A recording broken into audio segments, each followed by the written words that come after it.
A empresa SACIR, concesionaria da autovía do Barbanza, anunciou que solicitará unha compensación económica pola perda do volume de tráfico destes días a consecuencia da crise do coronavirus. A firma acollese así o decreto aprobado polo Goberno Central, que compensa as concesionarias polos recortes na mobilidade de vehículos.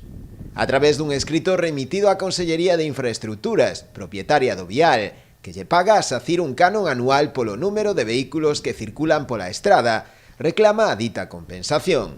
E faino ademais con datos, aportando rexistros de circulación destes días. Segundo afirma, o venres anterior a que fora decretado o estado de alarma, empregaron de media a autovía do Barbanza uns 12.723 vehículos. O mesmo día do ano anterior a cifra era de 14.517. O primeiro domingo de confinamento, as cifras situábanse en 2.593 vehículos, fronte aos 9.653 de 2019. Segundo a empresa, a situación foi aínda máis relevante este pasado domingo, no que tan só circularon pola autovía 1.042 coches, fronte aos preto de 14.000 do mesmo período do ano anterior.